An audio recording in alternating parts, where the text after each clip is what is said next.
Bom, tem algumas coisas, não tem outras. Bom, pessoal, então hoje, dia 9 de junho de 2022, a gente resolveu fazer a aula desse jeito aqui, porque tem um monte de alunos que testaram positivo para Covid.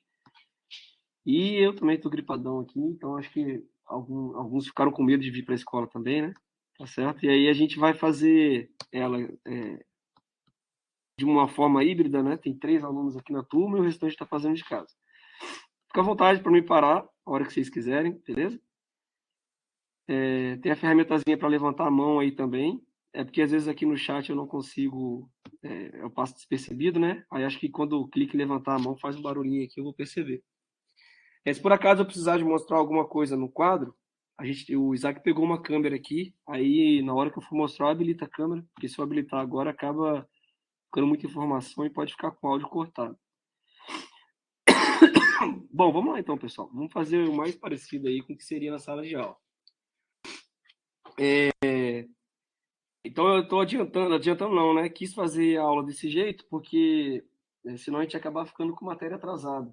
E aí, essa é uma matéria que eu já queria ter começado na semana passada e a gente está começando nessa, né? Mas acho que vai dar tudo certo. É a unidade 5 da nossa disciplina, naquela divisão inicial que fiz lá com vocês. E nessa unidade a gente vai estudar sobre o cálculo da corrente de curto-circuito. O que acontece? Desculpa. Quando nós estudamos projetos elétricos residenciais, a gente levava em consideração 2 critérios na hora de calcular os condutores, que era o critério chamado de ampacidade ou capacidade de corrente, que a gente calculava lá a corrente de projeto, depois aplicava os fatores de correção de agrupamento, de temperatura, e aí a gente procurava no manual do fabricante um cabo que suportava aquela corrente elétrica lá.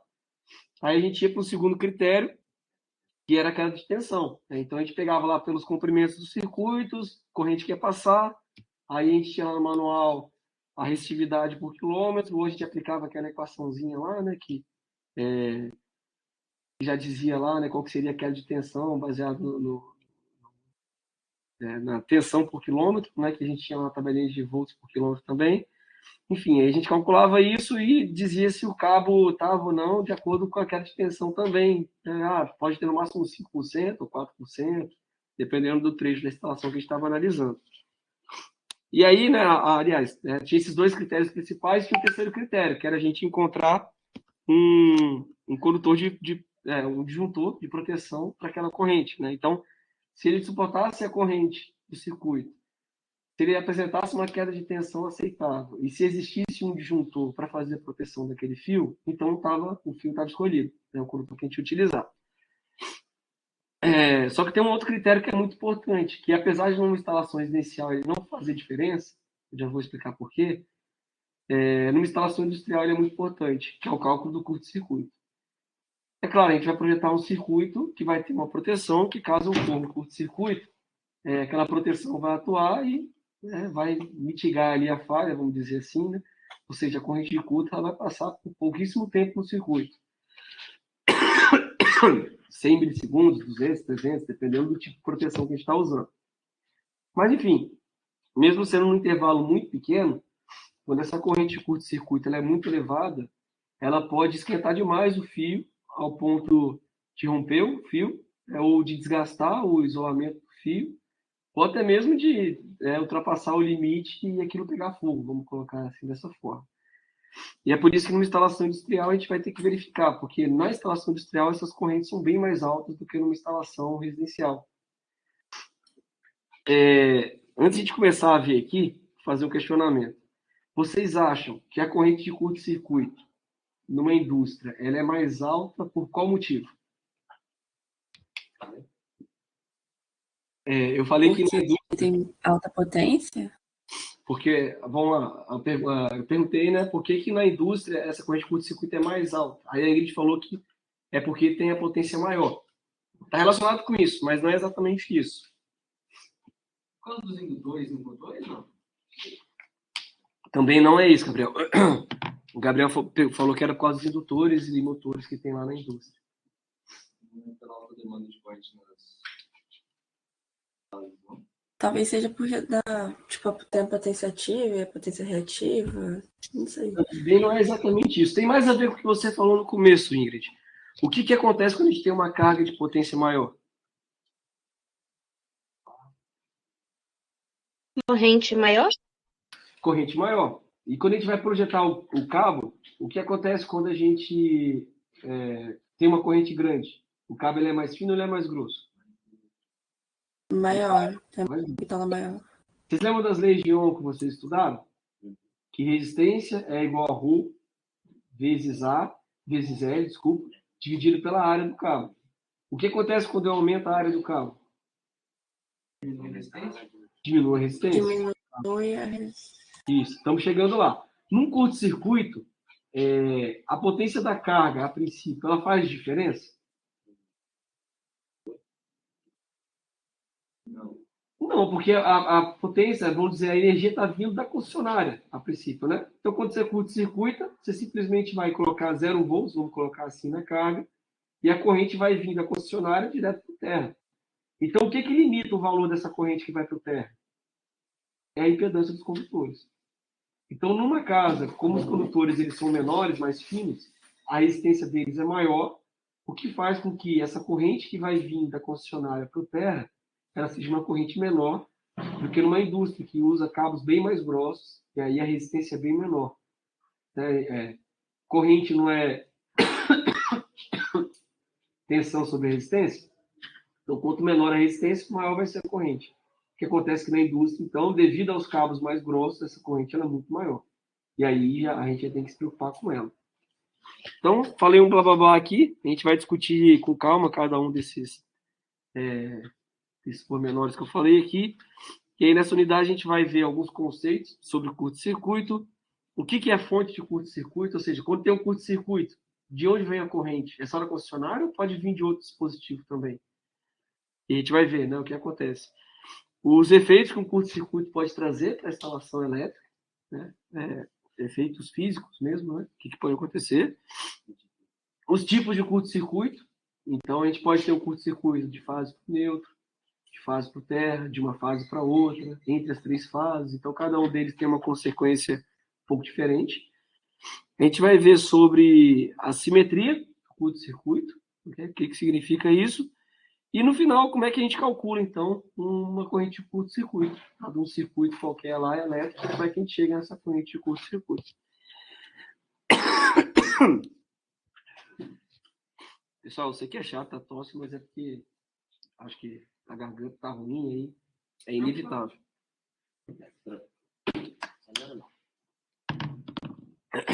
Vamos lá. Então, começando pelos conceitos, a corrente de curto-circuito, ela, conceitualmente, é uma sobrecorrente originada por uma ligação acidental ou mesmo intencional entre 2 pontos com diferentes potenciais de um sistema ou de um equipamento elétrico através de uma impedância muito baixa. Então, para ser curto-circuito, tem que ter essa ligação e tem que ser uma impedância muito baixa, porque senão vai ser uma carga elétrica que você está colocando ali. E o seu cálculo, então, ele vai ser importante. Eu consigo aumentar essa telinha aqui, não consigo? Aqui, né? Ah, agora ficou melhor, né? O pessoal está assistindo aqui, está fazendo força para ver. Então, o seu cálculo ele vai ser importante para o correto dimensionamento dos condutores. Basicamente, então, a gente tem o que pode dar origem a um curto-circuito, né? Pode ser uma falha na isolação, por exemplo, 2 condutores que, por exemplo, uma emenda mal feita que fez ele esquentar demais, né? E aí o isolamento que você tinha feito ele ressecou, saiu com o tempo, ele encostou no terra, por exemplo, na parede, encostou no outro condutor e fechou um curto-circuito. Pode ser uma ligação indevida, por exemplo, tá tendo uma obra e alguém deixou cair um vergalhão numa rede elétrica, e aí foi lá e fechou um curto-circuito. Ou um eletroduto que ele não foi enterrado na profundidade correta, passou um trator muito pesado em cima, quebrou o eletroduto que estava lá embaixo, e aí torceu os cabos e eles entraram em curto. Ou uma ligação aérea que passou um caminhão muito alto, por exemplo, saiu arrastando os cabos, fechou um curto-circuito. E até mesmo no arco elétrico, quando você tem uma tensão mais alta, vamos colocar assim, né? Você aproxima muito um condutor do outro, ou você aproxima um condutor do terra, por exemplo, e ele fecha um curto através do arco elétrico. Quando essa falta, né, esse curto, né, a gente chama de falta ali, é o curto-circuito, ela ocorre longe do gerador, que é o caso mais comum, né, a gente aqui na escola, vocês na casa, ou até mesmo algumas indústrias aqui, a gente está longe dos geradores. Os geradores nossos maiores são as hidrelétricas, nós temos também as termoelétricas e outras fontes. Bateu. Nós estamos longe delas. Aí a gente tem duas situações que podem acontecer. Quando o curto-circuito ele acontece no valor zero de tensão, então se a gente olhar para esse gráfico aqui, se ele acontece quando a tensão está passando por zero, né, que seria um ponto desse daqui, por exemplo, nós vamos ter um componente contínuo no nosso curto-circuito, o que vai fazer essa onda senoidal deslocar para cima, ficar com esse formato aqui. Ó. E quando a gente tem um curto-circuito no valor máximo, por exemplo, se o curto-circuito acontecer enquanto o nosso seno aqui passa por um pico, a gente tem um curto-circuito totalmente simétrico. O que é simétrico? Porque a parte de cima é igual a de baixo, é um seno bonitão. Né? Então, se o curto-circuito acontecer no instante que o seno está passando pelo pico, ele vai ser um curto-circuito simétrico. Se ele acontecer no instante que o seno está passando por zero, ele vai ser assimétrico. Ele desloca todo o nosso gráfico para cima, e aí você fica com uma componente de corrente contínua que vai decaindo com o tempo. Se vocês olharem aqui, ó, ela vai diminuindo até ele ficar completamente simétrico. Aonde que você tem o maior pico de corrente? Curto-circuito simétrico ou assimétrico? No assimétrico, não é? Porque olha aqui onde a gente deslocou esse seno aqui. Como é que ele foi parar lá em cima. E aí, quando a gente vai fazer uma análise, então, tem como você saber que tipo de curto-circuito vai acontecer? Não, você está projetando uma instalação elétrica. Tem como você saber se o curto-circuito vai acontecer quando o seno passa em zero, quando ele passa no máximo, quando ele está em um quarto do caminho, por exemplo? Não tem como. Então, quando a gente vai fazer o projeto, a gente projeta para a pior situação, que é ele completamente assimétrico, quando passa por zero e você tem o maior pico de corrente. Se o seu cabo suporta aquilo dali, então qualquer outra coisa que possa acontecer, ele também vai suportar. A ideia é basicamente essa. Então, nesse gráfico aqui, nós temos o ICS, que é a corrente eficaz de curto-circuito. Deixa eu pegar aqui, ó. É essa daqui. Essa distância toda aqui é 2 raiz de 2 do ICS. A gente tem o ICM, que é o impulso de corrente de curto-circuito simétrica, que é esse cara aqui. E nós temos o SCC, que é a potência correspondente a ICS, ou seja, que é a potência de curto-circuito, a potência que você está dissipando durante um momento de curto-circuito. Daquele gráfico ali, a gente consegue separar, então, duas componentes. Uma componente de corrente contínua, que é aquela que começa e vai diminuindo, e uma componente de corrente assimétrica, que vai ser somada, então, a componente de corrente contínua naquele curto-circuito, que é completamente assimétrico. A componente de corrente alternada é aquela que vocês já sabem calcular, né, que é um módulo, né, que é o módulo da corrente, vezes o seno de ωt mais alfa. Ali o alfa é o deslocamento, né, ωt é a frequência angular. No caso ali, né, pode ser 2πf, né, 2π vezes 60, 120π. Seria, por exemplo, a frequência angular da nossa rede aqui. E o alfa ali é o defasamento entre o ponto de início do curto e a tensão zero. Ou seja, se você tem 90 graus ou 0 graus entre o momento do curto e o nível de tensão zero da sua fonte, você vai variar também aquela componente alternada. E a componente contínua, ela vai ser um I vezes o seno de ωt, que multiplica uma exponencial de menos R sobre xt. Ou seja, ela vai decair. O exponencial é negativa, ela vai fazer exatamente o que esse gráfico está fazendo aqui. Ela começa com valor e vai decaindo até chegar em zero, né, quando o tempo vai passando. O tempo que ela demora para chegar em zero depende de quem?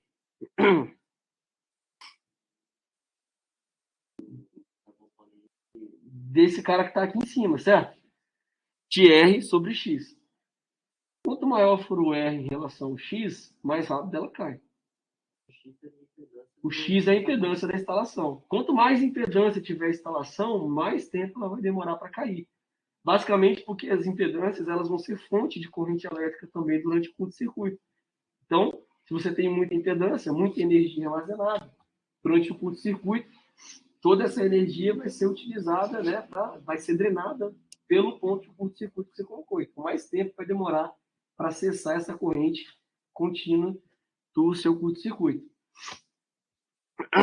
E aqui, é claro, né, o seno de alfa, se o alfa vale 0, o seno vale 0. Né? Ou seja,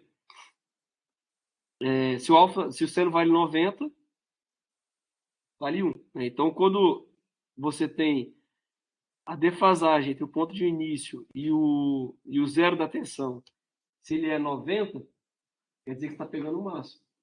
Se ele é 0, quer dizer que está pegando o mínimo daquilo dali, está eliminando. Ok?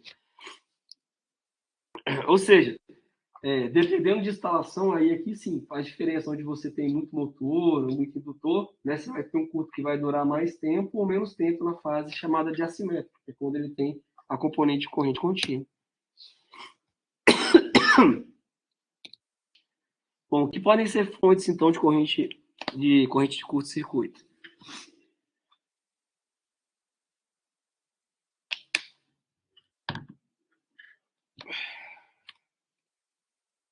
Bom, a primeira fonte que eu coloquei aqui, a principal, é a concessionária de energia.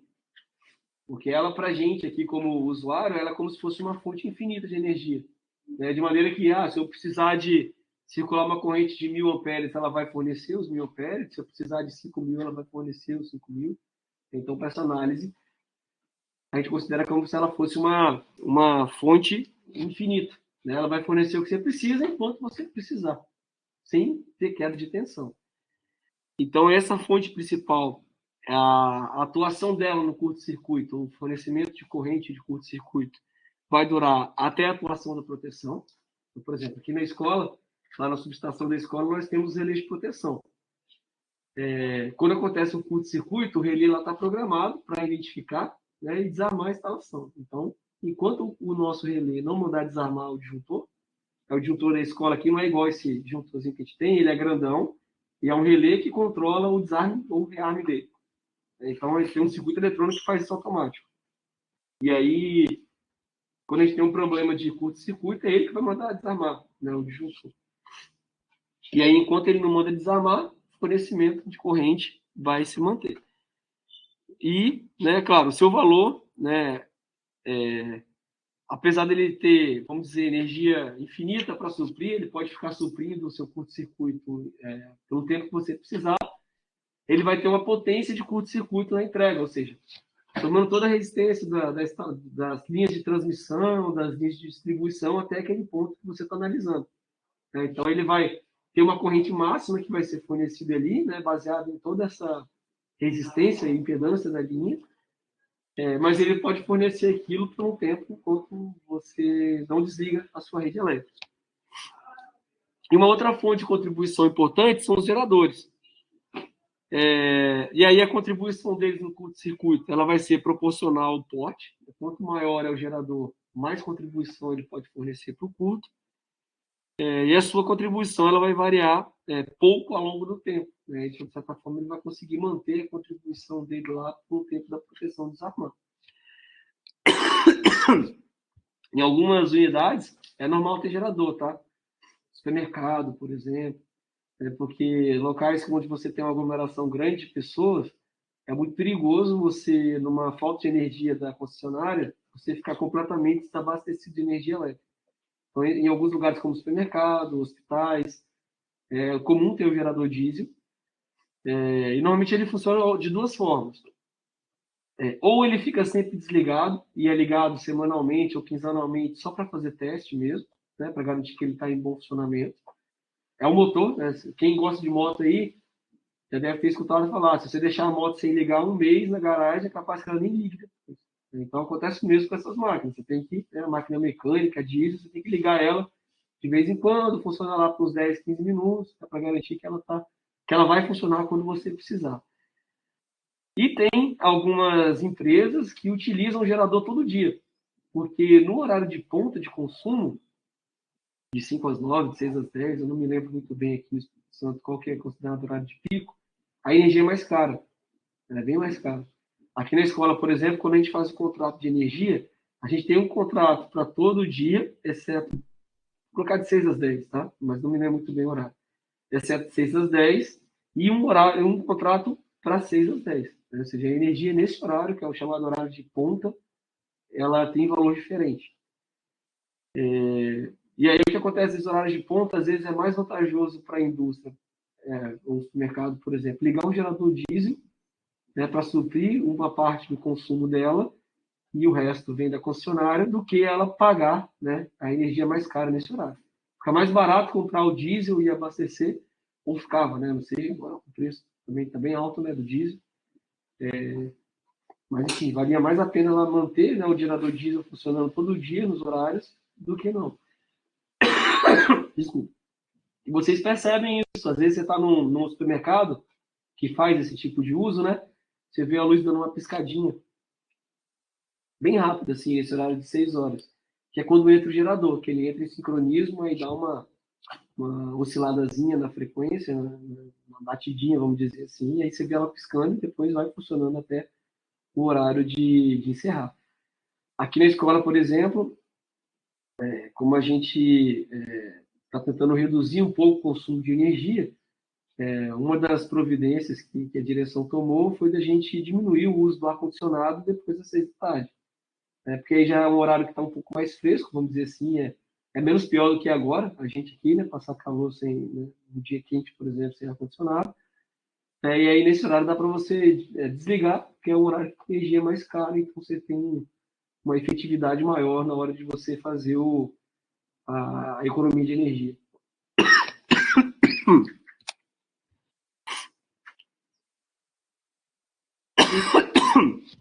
Eita, tô velho, hein, gente?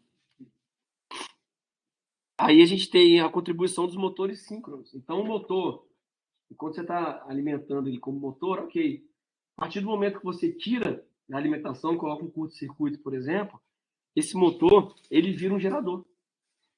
Se ele tiver um campo magnético lá dentro, você tem um fio girando em relação ao campo magnético, vai aparecer uma tensão nos terminais, correto? Então, ele também é uma fonte de curto-circuito. E ele vai durar enquanto ele estiver girando. E o que vai fazer ele girar mais ou ele girar menos? Basicamente, o porte dele, né? Se é um motor de grande potência, um motor de pequena potência, e o tipo de carga que você tem no eixo. Eles estudaram lá em física e inércia.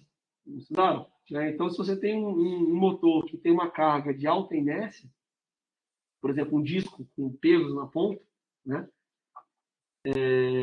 Quando você coloca o curto-circuito, né?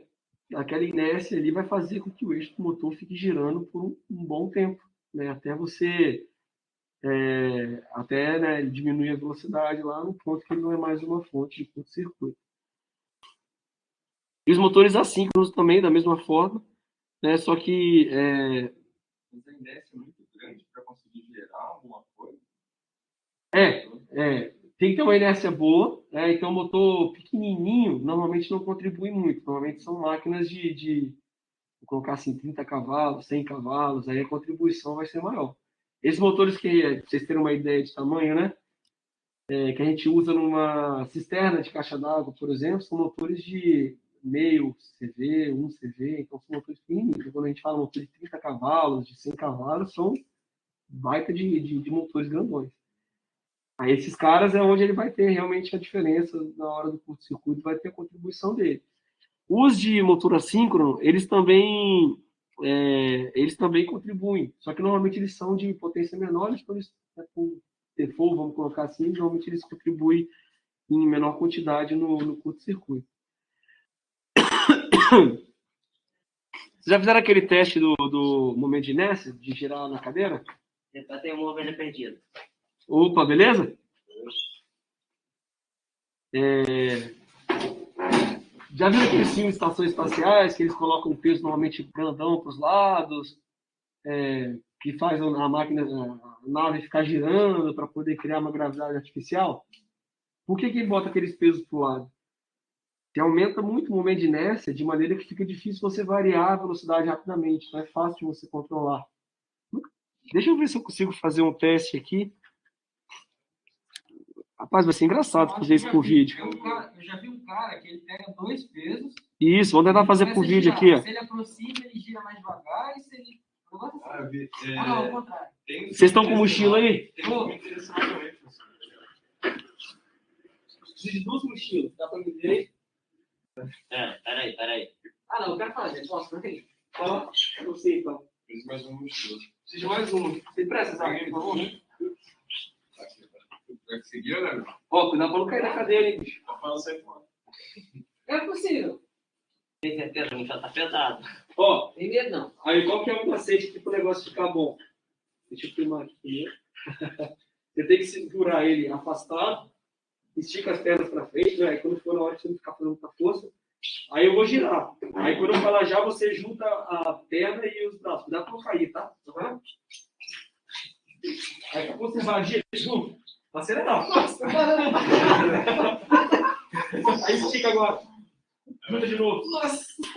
Caraca. Então, conservação de momento de inércia aí, né? Então, quanto mais peso tiver, né? Mais dor no disco, vamos dizer, mais força ele vai ter para continuar girando. Fica forte, cuidado.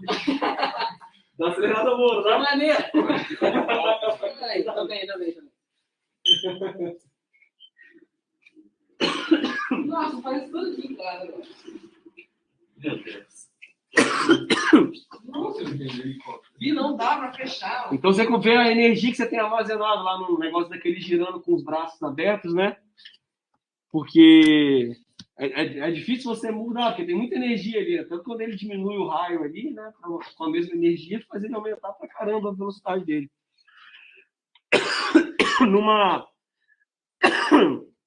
Numa usina de energia elétrica, por exemplo, eles colocam discos de inércia nas máquinas que por onde está passando a água, né? Porque quando você varia a velocidade dessas máquinas, mexe na frequência que está gerando. Então, quando ele bota um disco de inércia lá, faz com que fica, mesmo que você tenha oscilação na vazão de água, ela não muda repentinamente a velocidade. Então, ajuda o controle de velocidade e a manter a frequência fixa da tensão que você está gerando. Então, tem uns discos pesadões mesmo, de metal lá. No lugar que eu trabalhei, por exemplo, a máquina era pequena, pra você pensar em Itaipu, uma máquina é quase 800 megawatts. Né? Lá onde eu trabalhei, cada uma era de 15. Eram pequenas, mas para mim era uma máquina gigantesca, né? Ela tinha esses discos e eles são tão pesados que quando dava algum problema, por exemplo, a máquina, se você não freasse ela, né, tirou a água dela. O motor ficava girando cerca de 30 minutos. Depois você tirava, né, sem ter curto na saída, né? Ele com o circuito aberto. Quando você tirava, fechava, né, interrompia a passagem de água, a máquina ficava girando lá cerca de 30 minutos. Isso era ruim, porque sem freio, essa máquina girando lá por 30, por exemplo, deu uma falha qualquer. Se eu não freasse a máquina, eu tinha que esperar 30 minutos para ligar de novo, porque o sistema não pode partir com uma máquina girando, ela tem que estar completamente parada. Aquela máquina lá grandona, né, de 15 megawatts, por exemplo, seria lá 15 mil cavalos, pelo menos, né? Vamos colocar assim, então, é uma máquina realmente grandona. Aí lá naquele caso lá, né, seria uma fonte enorme de contribuição na corrente de curto-circuito.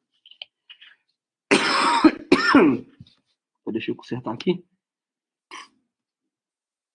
E também, né, além desses motores, né, geradores e da cola concessionária, a gente tem a própria energia que está acumulada no sistema, né, em forma normalmente de indutores, porque nós temos um sistema que ele é mais indutivo do que capacitivo. Né? Apesar de a gente estar estudando alguns capacitores, ou seja, que a gente quer corrigir, né, exatamente por esse motivo, ele é muito mais indutivo do que capacitivo. E aí, essa energia armazenada nos indutores também viram fonte de corrente de curto-circuito, quando acontece o curto-circuito. E aí, basicamente, elas vão vir dos transformadores, que são indutores grandões, né? Então tem um monte de energia armazenada lá. Elas podem vir dos capacitores também, né? No caso de você ter banco de capacitor, igual aqueles que a gente está projetando, né? Que também vai ter energia armazenada. E a relação do tempo que ela vai contribuir no nosso curto-circuito é exatamente o X sobre R. A impedância, né? A reatância, perdão, indutiva mais a capacitiva dividido pela resistência. Né? Se fosse impedância, seria o Z. Né? Então, ali é só a reatância indutiva e capacitiva. Beber uma aguinha aqui?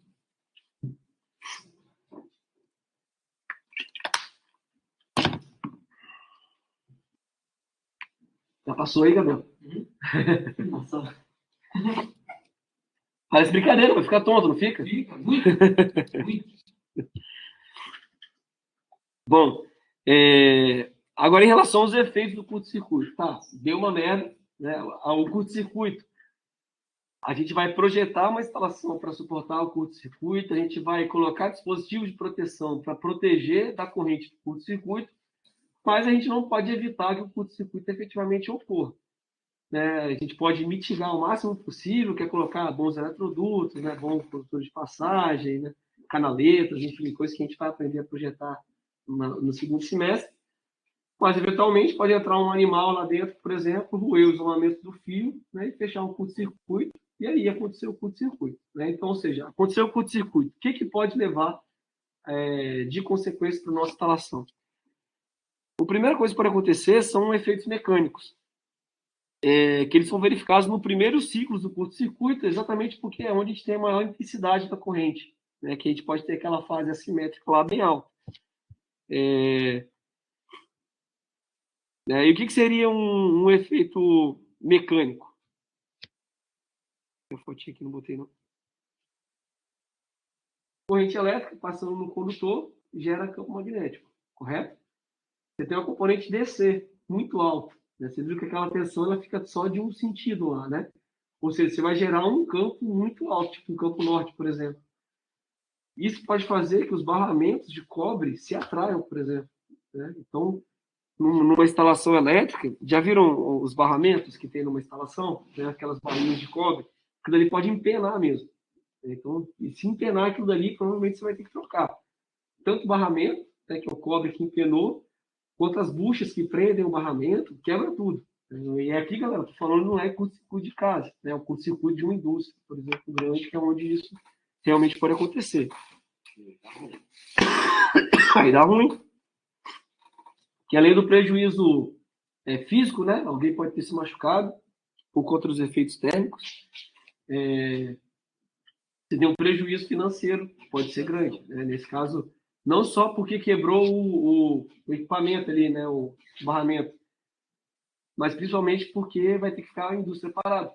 Né? Às vezes a substituição daquilo é demorado, você não vai manter estoque daquilo dali, você vai ter que comprar. Então, indústrias que trabalham continuamente, nunca entrei nessa marca, mas acredito que ela deve ter uma escala de trabalho lá, né? Deve funcionar 24 horas por dia. Imagina você ter que parar um processo inteiro, né, por causa de um curto-circuito, por 2, 3 dias, é um baita de um prejuízo para essas empresas maiores. E a gente tem o efeito térmico. Esse efeito térmico ele é mais perceptível na fase simétrica. Por quê? É porque é a que dura mais tempo. Né? A fase assimétrica são só alguns ciclos ali até acabar aquela corrente contínua. Depois da fase simétrica, ela vai ficar por mais tempo. E aí, corrente grande vai gerar muito calor. Né? Gerar muito calor por muito tempo faz as coisas pegarem fogo. Então, o efeito térmico ele é mais perceptível na fase simétrica, que é onde pode acontecer incêndio, explosão, dependendo de onde esse cara está colocado, né?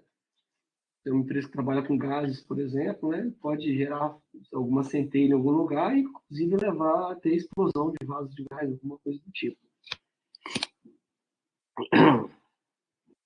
Essa solicitação mecânica, eu estava falando, né, do curto-circuito, né, de gerar um ímã lá, que vai fazer as coisas atraírem,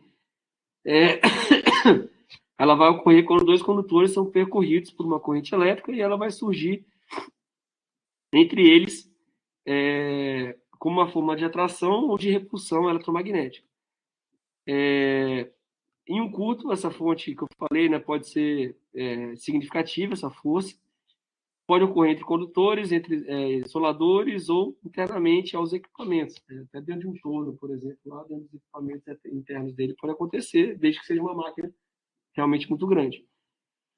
E aí, o pico de força, ou seja, a maior força que vai aparecer entre os condutores que você está analisando, ela vai ser exatamente no primeiro ciclo, que é onde você tem a maior corrente elétrica de todo o curto-circuito. E aí você pode calcular ela com a constante K vezes a corrente de curto-circuito ao quadrado, dividido pela distância entre os condutores. Quanto mais perto um condutor do outro, maior é a força. E quanto maior é a corrente do curto-circuito, também maior vai ser a força. Essa solicitação térmica ela vai ser causada pelo efeito Joule, devido à corrente elétrica que está passando ali ser muito grande, né? Você tem resistência do fio, né? Corrente vai produzir calor. Se ele estiver dentro dos limites toleráveis, quando a gente vê lá no cabo, a gente tem PVC 70 graus, XLPE 90 graus, ou seja, aquele cabo na condição normal é até 90 graus. É bem quente, né? 90 graus, mas ele foi feito para aquilo. Numa corrente curto-circuito, essa temperatura aumenta muito, né? Como se fosse um chuveiro elétrico, vamos colocar assim, aquele condutor que você está usando ali, sendo que ele não era para ser uma resistência de chuveiro. Né? Então, isso traz alguns efeitos, né? Como, por exemplo, o isolante dos condutores. Se você esquenta muito o isolante do condutor e depois resfria, ele pode criar microfissuras, né? Pode trincar. Se for um isolante de não muita qualidade, vamos colocar assim, ele pode esfarelar. Né? Então, acontecer um curto muito severo, você vai ter que fazer uma inspeção nesses equipamentos depois, condutores, para saber como é que ele ficou lá depois do curto-circuito. E pode acontecer, inclusive, fusão de contatos elétricos. Às vezes, algum contato que não está muito bem feito, e aí a resistência ali é alta, vamos colocar assim, né? Num curto-circuito, aqueles espaços ali, pode acontecer como se fosse uma solda elétrica mesmo, né? E aí, meu amigo, você não consegue tirar mais porca, parafuso, nem nada. Você vai ter que cortar e jogar tudo fora e colocar um novo no lugar. Então, o aquecimento ele vai depender da duração do curto-circuito. Né? Quanto mais tempo fica ali, mais energia está sendo dissipada pelo seu sistema, né? Mais ele vai esquentar. E, é claro, é a atuação da proteção que vai impedir que esse efeito seja danoso. Então, não é todo curto-circuito que vai pegar fogo. Né? Se a sua proteção está bem feita, se você pensou bem nos dispositivos que você colocou e o tempo de atuação deles está dentro dos limites estabelecidos, né? Vai acontecer um curto, e depois daquele tempo o seu disjuntor vai desarmar, ou qualquer outro dispositivo de proteção que você tem instalado lá vai funcionar. Beber uma água aqui?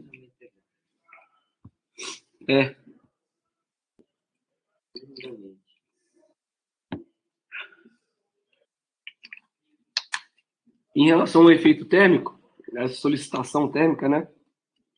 Na NBR 5410, ela diz que a integral de Joule que o dispositivo de proteção contra curto-circuito deixa passar deve ser inferior ou igual à integral de Joule necessário para aquecer o condutor desde a temperatura máxima para serviço contínuo até a temperatura limite de curto-circuito.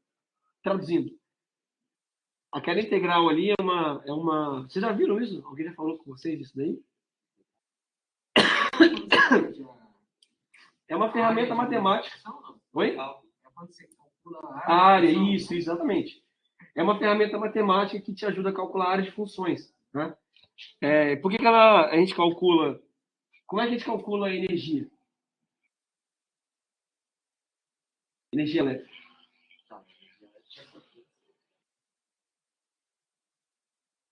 Potência por tempo, não é? Certo? Como é que se calcula a potência?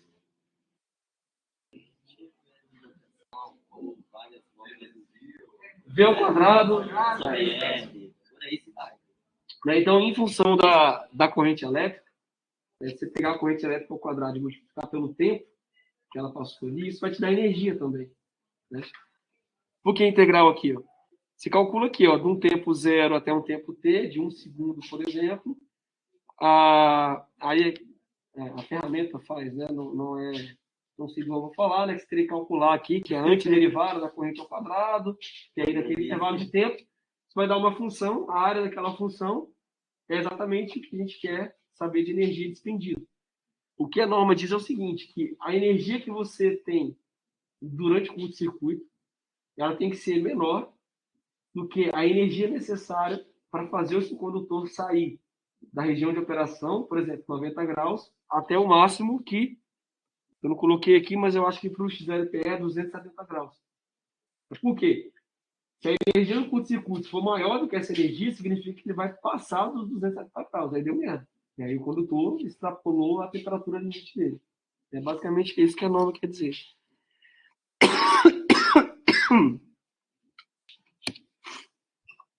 E aí tem uma forma fácil, né, de uma simplificação daquela equação para a gente calcular a integral, que se você tiver curto-circuito simétrico, né, de qualquer duração de tempo, e os assimétricos, que duram entre 100 milissegundos e 5 segundos, a gente pode calcular dessa forma aqui, ó, só multiplicar a corrente ao quadrado pelo tempo. Né? E isso vai ter que ser menor que o K ao quadrado vezes S ao quadrado. Então, o K é a constante de tabela, tá aqui, ó, tabelinha para limite de curto-circuito de cabos, e tem o valor K aqui, ó, se o cabo é cobre ou alumínio. Só vai ser alumínio normalmente em instalações aéreas. O mais comum é ser cabo de cobre. E de acordo com o isolante dele, se é um PVC, ou se é um EPR ou um XLPE, por exemplo. É 250, eu tinha falado 270, né? Do XLPE é 250 graus. Não está tão ruim esse de cabeça, né? Desculpa, gente. Então, quando você pegar aqui um cabo desse, XLPE, pegar o K dele, que é 94, por exemplo, de cobre, desculpa, que é 143, e multiplicar pelo tempo de atuação, pela seção ao quadrado do condutor, o de 95 milímetros ao quadrado. Então, você multiplica 95 ao quadrado vezes 143. Isso tem que ser menor do que a corrente de curto-circuito ao quadrado, né, que você calculou lá, deu 6.000 amperes, por exemplo. Então, 6.000 ao quadrado vezes o mesmo tempo lá. Que tempo é esse? Vezes o tempo T, desculpa. Que tempo é esse? É o tempo de atuação da proteção. Vamos supor que você botou um cara que demora 100 milissegundos para poder desligar o circuito. Então, você vai pegar os 6.000 amperes ao quadrado vezes 100. Aí você multiplica aqui 143 ao quadrado vezes 95 ao quadrado. Se aquela equação ali estiver correta, quer dizer que o seu condutor suporta aquela corrente por aquele tempo.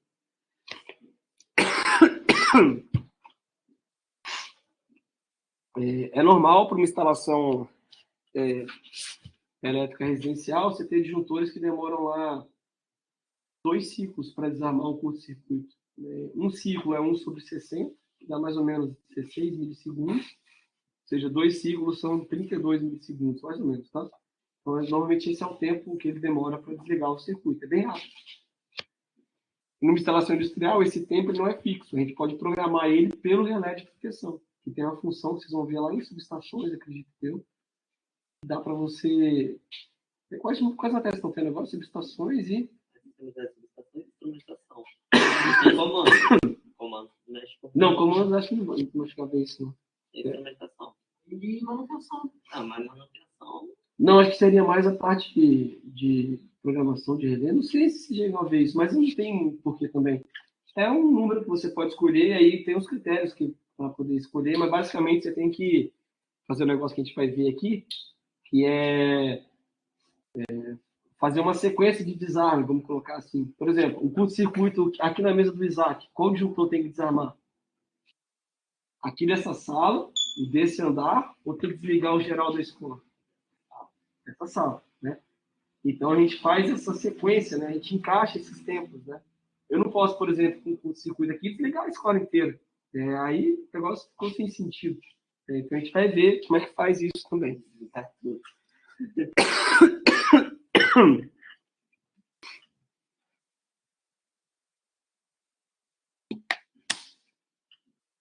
Bom, então vamos ver agora os tipos de curto-circuito que a gente pode ter, pessoal. A gente pode ter curto-circuitos que a gente pode classificar quanto à duração.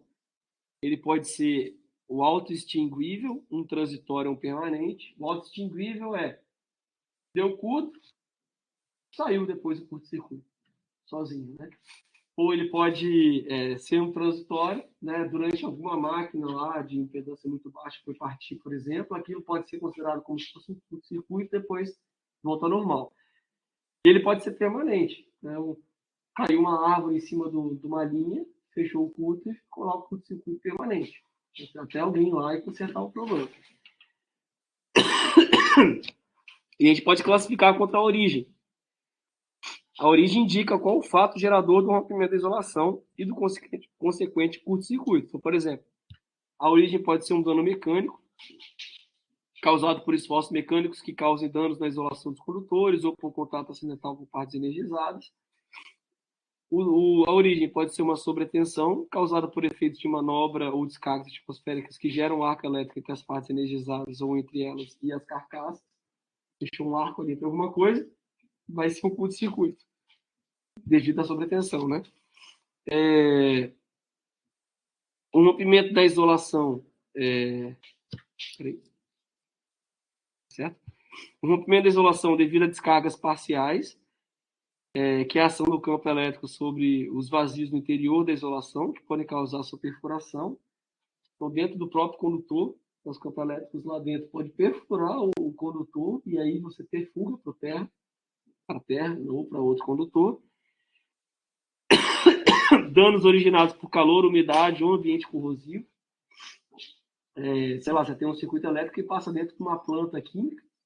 Eles sabem que tem algumas plantas químicas famosas, como, por exemplo, a fibra que produz celulose, lá em Aracruz. Né? Então, lá tem a planta química lá deles, é bem interessante, assim, uma coisa grande, funciona bem, de uma forma bem maneira. E alguns componentes químicos podem entrar pode se combinar, né, com o isolamento do cabo, por exemplo, um PVC, né, polivinil, um XLPE, enfim, ele pode se combinar e ir deteriorando o isolamento do condutor até o momento que o que sobra de material ali não é o suficiente para isolar e acontece curto-circuito. E uso recorrente de sobrecarga. O que acontece na sobrecarga? Que a gente viu lá na residência, né, que também vai acontecer aqui, é que o fato de você ter uma sobrecarga não causa um desligamento imediato do disjuntor. Lembra que ele demora um tempo? A gente via até pelaquela curvinha lá, se a corrente for tanto, vai demorar 10 minutos ou 1 minuto. A ideia do chuveiro, tomando banho no chuveiro, né? Às vezes você entrou lá, o circuito está mal dimensionado, vai lá no chuveiro 10 minutos, pum, desarma o disjuntor. Ou seja, durante 10 minutos, o seu circuito ficou trabalhando em sobrecarga. O seu condutor ficou na temperatura maior do que o limite que ele foi para qual ele foi feito, que é, por exemplo, 90 graus. Isso que é a sobrecarga do condutor. É quando ele está na temperatura maior do que a qual ele foi feito para trabalhar. Então, se você todo dia usa esse chuveiro, todo dia ele desarma, significa que você está colocando sobrecarga diária naquele fio. Ele sempre vai esquentar mais do que o que ele foi feito para funcionar, né, de maneira contínua e vai resfriar. Tem uma mola mecânica, se você ficar apertando ela a cada 1 segundo, vai chegar uma hora que ela vai perder algumas características dela. Ela não vai mais ter tanta força, né? Aquela constante elástica vai mudar. Né? Quando você soltar ela no começo, ela ficava com 2 centímetros. Depois de você apertar 20 mil vezes, ela vai ficar com 2,5. Né? Ela já vai perder algumas características. Os materiais em geral, eles são assim. O condutor de um fio, se você esquenta, resfria, esquenta, resfria, esquenta, resfria, ele perde também as propriedades que ele tinha de isolamento. E aí isso pode fazer com o tempo que ele também fecha o curto-circuito devido a uma falha no seu próprio isolamento.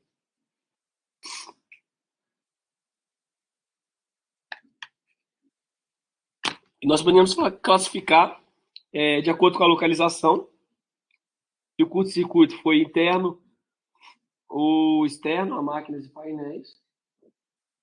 E, por fim, aqui a gente pode localizar em relação ao número de fases envolvidas. Desculpa, gente. Aqui na esquerda a gente tem um curto-circuito trifásico. Ele ocorre quando você fecha o curto simultaneamente entre as 3 fases. Esse é um vergalhão caindo em cima de uma rede elétrica, por exemplo, é um curto-circuito trifásico. Nós temos o curto-circuito bifásico, que é quando você fecha o curto entre duas fases. Esse daqui, entre, por exemplo, aqui a fase A e a fase C. Nós temos o curto-circuito bifásico com a Terra, quando você fecha o curto com as duas fases e também junto com a Terra. Né? Quando duas fases encostam no Terra, por exemplo, quer dizer que você fechou um curto-circuito bifásico com a Terra. Nós podemos ter o curto-circuito fase-Terra, que é quando você tem uma única fase com Terra. E nós podemos ter um curto-circuito com contato simultâneo. É tipo esse que eu falei, né? Só que ao invés de você fechar a curta entre duas fases depois com Terra, é uma fase com Terra num ponto, outra fase com Terra em outro ponto. Né? Circuito simultâneo. Dentre todos esses daí, o mais comum é o fase-Terra. Que é uma única fase fechando o curto-circuito com Terra. É o que acontece com maior frequência. E esse cara ele vai ser útil para a gente fazer o dimensionamento da malha de terra e verificar os riscos de choque elétrico devido à tensão de passo. O que é tensão de passo? Vou ver esse bonequinho aqui.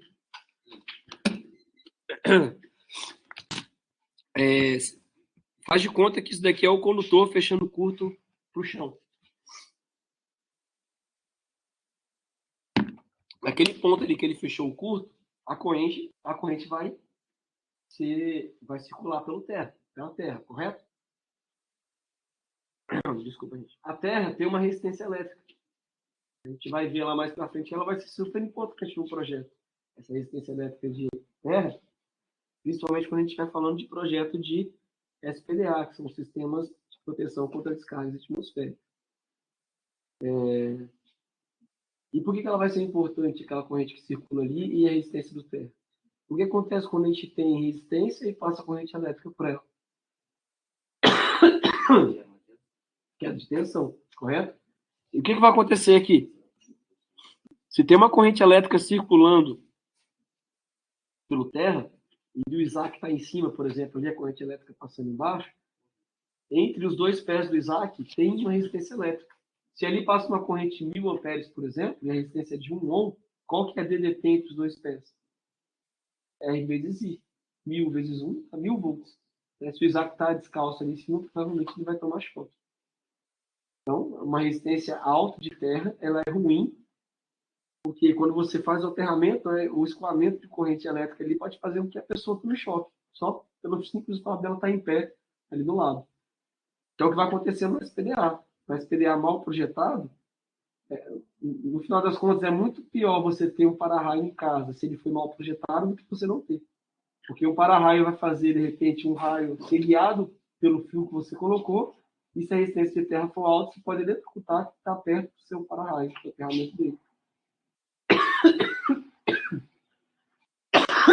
Então, essa tensão de passo, né, o nome dela é proposital, porque tem a ver exatamente com a distância entre os pés ali, a resistência, a corrente está passando pelo solo naquele ponto.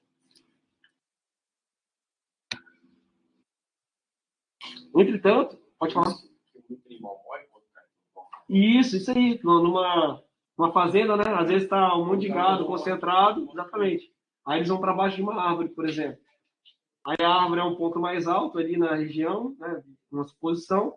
Está tendo muito relâmpago, como a árvore ali, a madeira molhada, cheia de seiva dentro, ela também, para o nível de tensão de uma nuvem, ela acaba sendo um condutor elétrico.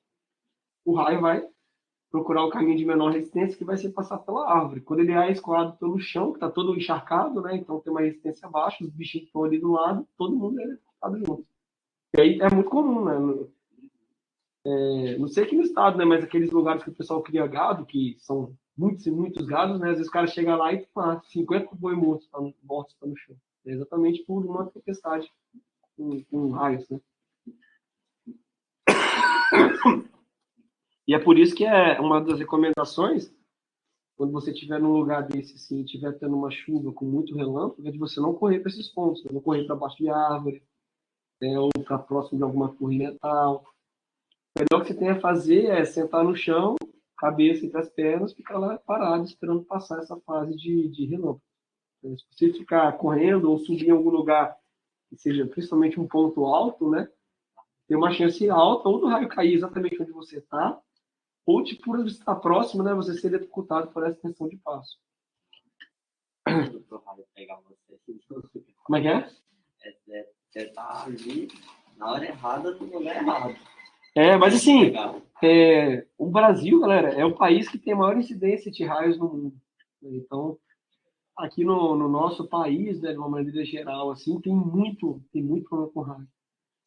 Tem cidades que quase não tem cidades que tem uma quantidade muito grande. Quando a gente vai estudando esse material, eu vou mostrar um mapa para vocês do país que tem um estudo, né, que já diz, né, qual que é o índice de cada cidade. Você usa isso para calcular a necessidade de ter ou não um para-raio naquela instalação, devido a outras características da própria instalação também, como altura, área e o que você está fazendo lá dentro. Pois é. Então, como o trifásico, pessoal, ele vai ser o tipo de culto onde vai ter os maiores valores, onde a corrente alcança os maiores níveis.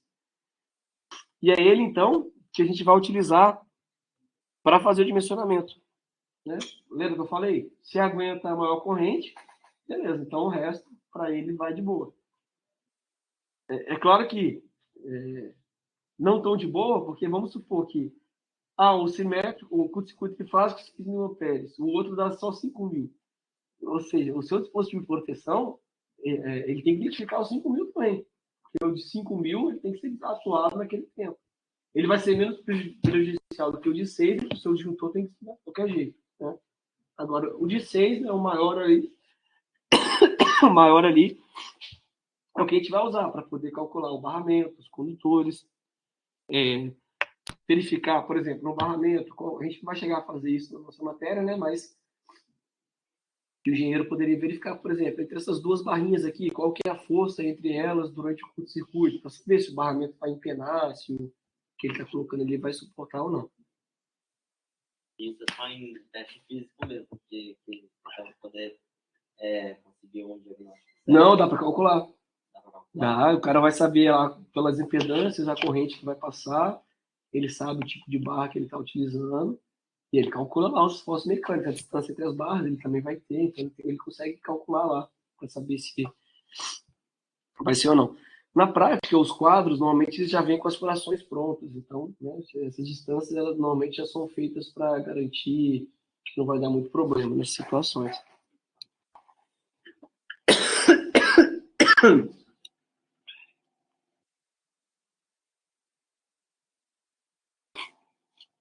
Aí aqui algumas técnicas que a gente pode utilizar para reduzir os valores de corrente curto-circuito. Uma delas é especificar transformador com impedância elevada. Vocês leram PU? Não, né? Vocês chegam a estudar PU? Não, né? Impedância percentual? Acho que não. Mas, enfim, é uma impedância mais alta. Porque quando você tem um curto-circuito na entrada da instalação, o que vai limitar a corrente elétrica do curto é basicamente o transformador. Se você tem um transformador com impedância alta, vamos colocar assim, uma resistência maior, né? Corrente, atenção sobre resistência. Se a resistência é maior, a corrente é menor. Então, uma das formas de você reduzir isso é aumentar a impedância percentual do seu tráfego. O problema é que, quanto maior a impedância percentual, maior é as perdas do transformador. Ou seja, é uma faca de dois gumes, vamos colocar assim, né? Você aumenta a impedância para reduzir a corrente curta, só que ao mesmo tempo você aumenta as perdas do seu transformador. Então você vê ali o que é razoável, né? Encontrar um meio caminho, vamos dizer assim. Uma impedância que dá um valor razoável de curto, mas que também dá um valor razoável de perda.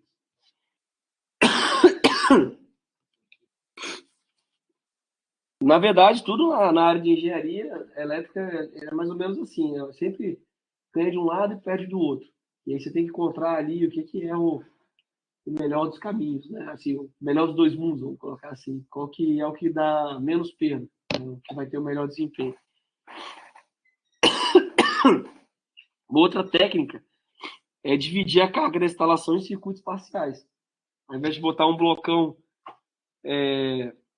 por exemplo, a escola inteira num único transformador, uma técnica pode ser colocar mais de um transformador, e aí cada bloquinho daquele dali vai ter o seu próprio transformador.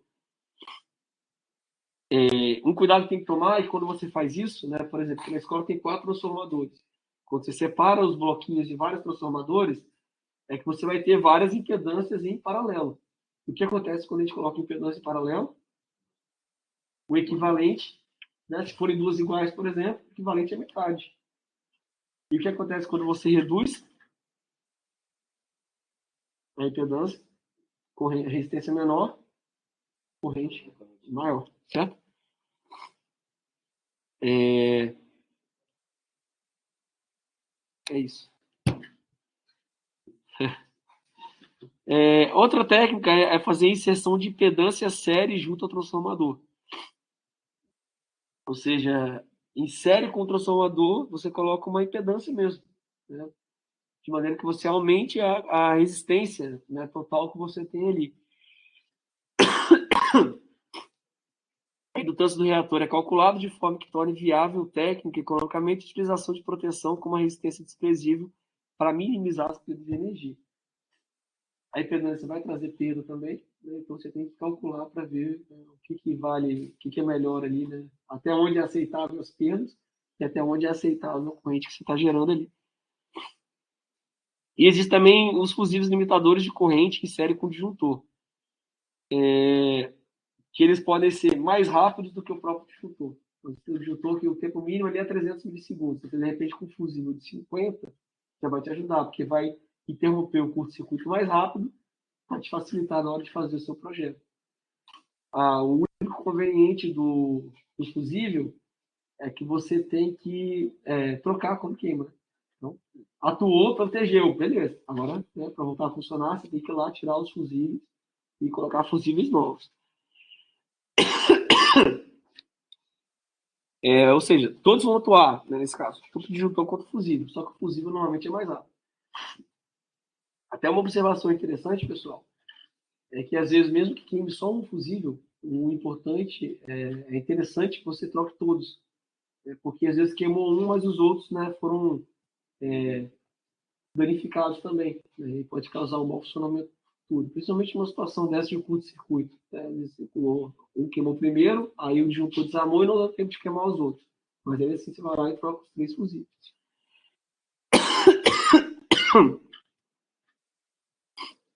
E existem também os chamados disjuntores limitadores de corrente. No caso aí, né, o disjuntor geral, ele deve ser do tipo limitador com curva de atuação ultra rápida para o disparador instantâneo. Ou seja, o disparador instantâneo é o que detecta o curto-circuito. E aí, se você bota um cara que é extra rápido, né, que ele pega o curto-circuito mais rápido, isso também vai te ajudar a limitar, né, o tempo que aquela corrente de curto-circuito vai ficar no seu circuito. Então, essa técnica permite o uso de disjuntores de menor corrente a jusante. A jusante é o que está depois dele. Né? Então, se você tem um cara geral que pega muito rápido a corrente de curto-circuito, os que estão depois dele podem pegar correntes mais altas, que fazem os disjuntores ficarem mais baratos. Qual que é o problema desse? É que acontece aquilo que eu falei. Se você bota aqui no andar, por exemplo, um disjuntor desse, e pega a corrente de curto-circuito mais rápido do que esses mais baratos do painel, quando tiver um curto-circuito, exatamente, desliga o bloco todo, né, e não desliga só o da sala ali.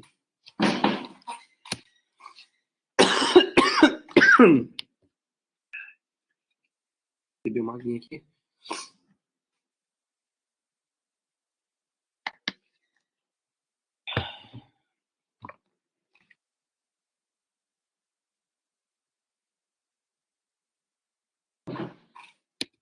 Tá repetido aqui, me perdi. Aqui.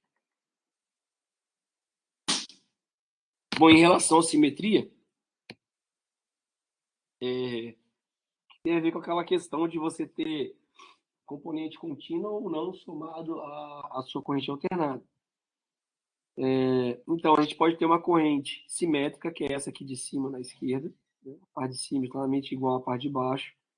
A gente pode ter uma corrente parcialmente assimétrica, que é essa daqui de baixo. Né? Ela tem um nível de corrente contínua durante todo o tempo, né? Então por isso que ela fica deslocada aquele ponto ali. A gente pode ter uma corrente assimétrica e simétrica, que é o que normalmente acontece no curto. Ela começa assimétrica e depois ela vai reduzindo a corrente contínua e fica completamente simétrica.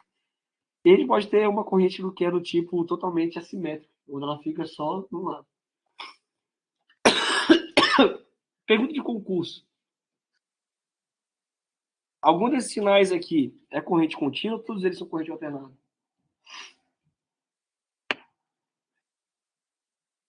toda corrente contínua? A minha pergunta é, tem 4 figurinhas aqui. Quem tá aí pode responder também, que tá assistindo aí. Dessas 4 figurinhas, tem alguma delas que é corrente contínua? Todas são corrente alternadas ou todas são corrente contínua? Então, corrente contínua, acho que vocês não vão chutar essa, né? Mas tem alguma aqui que é corrente contínua? Aquela última, mas ela seria contínua, porque ela não puxa. Ela não Pergunta de concurso na área de elétrica mesmo, tá? Por que a última ela é corrente contínua? Porque você está variando entre o máximo e zero. Qual que é o conceito de corrente contínua?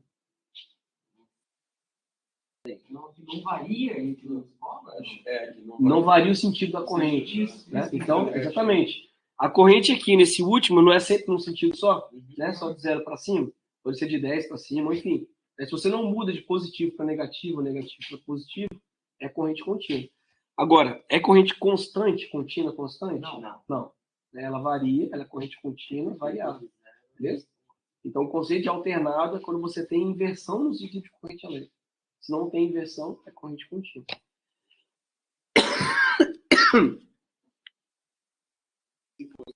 Se fosse somente o negativo sempre positivo, também seria contínua. Também seria contínua, exatamente. Se tivesse a barrinha aqui em cima, né? Seria também corrente contínua. Bom, o mais comum é nós temos, então, uma corrente assimétrica e simétrica, que é aquele gráficozinho que a gente viu lá mais no começo da aula. Sendo que o tempo de assimetria, né, que é esse tempo aqui, até ela ficar bonitinha, simétrica aqui, vai ter o tempo variando com x sobre r, né, a impedância da instalação, a reatância da instalação dividido pela resistência da instalação. Em circuitos muito indutivos, que tem o x muito maior do que o r, aí você faz esse cara aqui tender ao infinito. Né? Ou seja, se o seu R é 0,001 e o seu X é 10.000, aí é como se aquilo fosse infinito, ou seja, vai durar muito tempo. Em contrapartida, se o seu X for muito menor do que o R, fazendo a conta inversa do que eu falei, você vai ter aquilo ali muito próximo de zero, que vai fazer o circuito acontecer muito rapidamente, ou, se ele for realmente tendendo a zero, que ele seja nulo. Ou seja, se você tem instalação com muita reatância indutiva, por exemplo, você vai ter um período ali até chegar na fase simétrica. Se você tem uma instalação de uma casa, por exemplo, que não é muito indutiva, o seu curto-circuito ele vai ser praticamente todo simétrico. Você não vai ter muito aquela fase assimétrica, porque o seu X é muito pequeno. E aí, para a gente relacionar a fase simétrica com a assimétrica, a gente tem esse gráfico aqui. Esse gráfico que diz para a gente aqui a relação entre o fator de assimetria, ou seja, entre um curto-circuito simétrico e assimétrico, dependendo do R sobre X. Que é utilizando essa equação aqui, a gente monta esses dois gráficos aqui. Se o R sobre X, se o R é maior do que X, né, vai fazer com que o tempo de duração seja menor. Se o R ao contrário, né? Se o R for maior do que X, vai fazer com que ele caia mais rapidamente, para durar menos o curto-circuito. Se o R for menor do que X, vai fazer com que ele decaia mais lentamente, o curto-circuito vai durar mais tempo. A gente vai calcular isso, tá? Falando em calcular, então, né, tá aqui. Deixa eu beber uma aguinha aqui.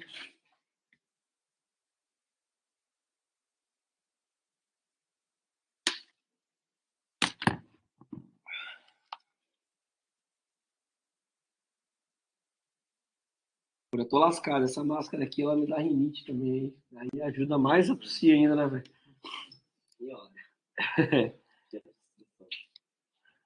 Bom, na NBR 5410, a 5410 é a norma brasileira regulamentadora para instalações elétricas em baixa tensão. Mesmo que a gente utilizou em projetos residenciais. Nessa norma diz que as correntes de curto-circuitos presumidas, as calculadas, né, elas devem ser determinadas em todos os pontos da instalação que você julga necessário. Ou seja, nesse ponto aqui é interessante saber a corrente de curto-circuito por causa desses componentes que vão estar aqui, por causa da impedância, que os cabos são maiores, então aquela vai fazer diferença, por exemplo. E aí a determinação pode ser feita por cálculo ou por medição, né? Na fase de projeto, é claro que vai ser por cálculo, né? Agora, um projeto instalado, você quer verificar alguma coisa, você pode fazer uma verificação lá em loco. Sendo que nunca é recomendado, galera, fechar um curto proposital. Porque vocês viram que pode ter alguns efeitos ali, principalmente se a instalação estiver bem determinada.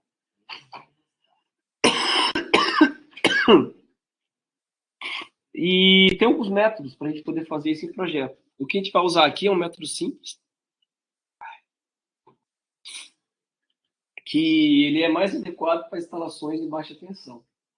Quando você tem lá linhas de alta tensão, aí esse método aqui ele já erra um pouco, né? Não vale a pena. No nosso caso aqui, vai funcionar muito bem. Que é basicamente calcular a corrente de curto-circuito simétrica, dividindo a tensão nominal do ponto do curto-circuito pelo somatório das impedâncias equivalentes que você tem no seu circuito. Esse valor que a gente calcula aqui, né, essa corrente aqui, ela vai ser sempre maior do que o valor real da corrente de curto-circuito. Ou seja, ela não é o adequado, ela não é o adequado, mas ela te garante um bom funcionamento. Né? Porque será maior do que o pior que pode acontecer, então se você atende a ela, tá tranquilo. Ok? Exemplo, calculei deu 6 mil. Na prática, você vai chegar a 5.800. Tá? Beleza, se eu botei um fio que suporta 6 mil, então tá tranquilo. A ideia é basicamente essa. Aí se chegar a 5 mil, ele teria que cortar. Sim, sim. A diferença é muito grande entre... Desculpa, gente. Entre uma corrente nominal de funcionamento e uma corrente curta. Às vezes o circuito funciona com 120 amperes e no curto ele chega a 6 mil. Então, um dispositivo de proteção, tipo 5 mil, 6 mil, 4 mil, é muito maior que a nominal. Ele vai demorar basicamente o mesmo tempo para desatar. Né? Sendo que o que a gente calcula você tem que suportar a maior, que é o 6 mil. Tanto de circuito de proteção, o disjuntor ele pode explodir quando passar 6 mil. Então, o disjuntor tem que suportar os 6 mil e os condutores que ele está protegendo também tem que suportar os 6 mil. Depois ele desliga. Isso aí. Depois ele tem que suportar os 6 mil para ele exatamente conseguir seccionar aquele circuito. Ele não pode soldar, por exemplo, os contatos e a corrente ficar até pegar fogo e tudo lá. Aí algumas premissas que a gente tem que adotar, ou seja, coisas que a gente vai considerar para fazer aquela conta. Primeiro que a instalação ela é radial, que é uma metade, né? Essa parte daqui vai distribuindo todos os seus pontos dali para frente. A alimentação pode ser feita para baixa ou alta tensão, mas o cálculo é adequado para baixa tensão. Ou seja, a gente vai tudo que tiver parte de alta do transformador, por exemplo, a gente vai converter para baixa tensão, para fazer relação de transformação e vai pegar quem na alta tensão e jogar para baixa tensão. Para os curtos-circuitos trifásicos, assume que este ocorra simultaneamente para as 3 fases, que pode não ser verdadeiro. Ou seja, eu estou considerando que o tergalhão lá, né, por exemplo, bateu exatamente nas 3 fases. Pode ser que um curto-circuito trifásico comece entre 2 fases, depois mude para um trifásico, por exemplo. Por que, professor, pode acontecer isso? Sei lá, falhou o isolamento, por exemplo, fechou um curto. Aí o curto faz aumentar a temperatura e, de repente, o outro que estava do lado vai derreter o isolamento e fechar curto. Vai fechar curto também. Durante a ocorrência do curto-circuito, o número de fases envolvidas permanece constante. Isso é uma outra premissa. É um curto-circuito trifásico? Então, é o curto-circuito trifásico do começo até o final. Então, uma outra coisa que a gente vai adotar. E uma outra coisa que a gente vai adotar também é que a tensão a gente vai considerar constante durante todo o tempo de curto-circuito.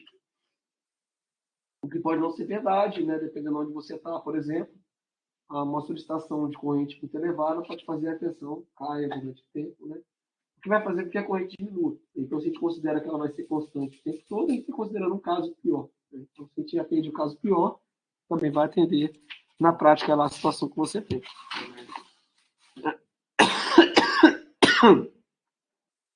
Outra coisa é que o regulador de tensão, os transformadores com tapas, Transformador contábil é o transformador que você pode ajustar a saída dele, né? O valor de tensão mais adequado, principalmente de acordo com a queda de tensão que você tem na saída.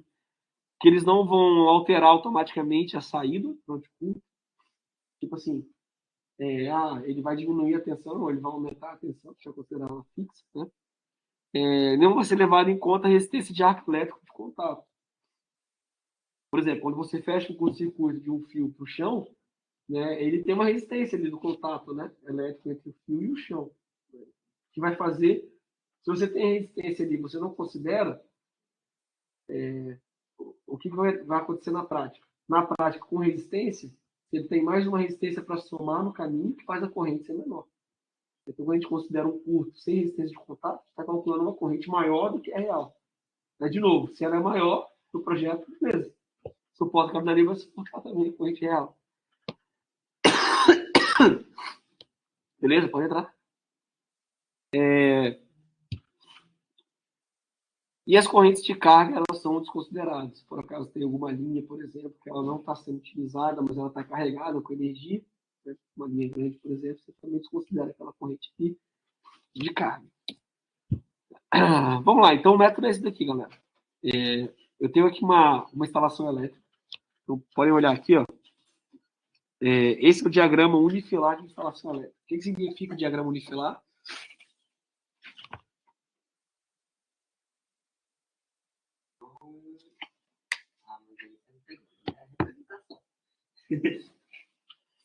A gente representa a instalação elétrica utilizando apenas um fio. E aquele um fio ali pode estar simbolizando 2, 3, 4, 5 fios que a gente disse aqui, ó. Por exemplo.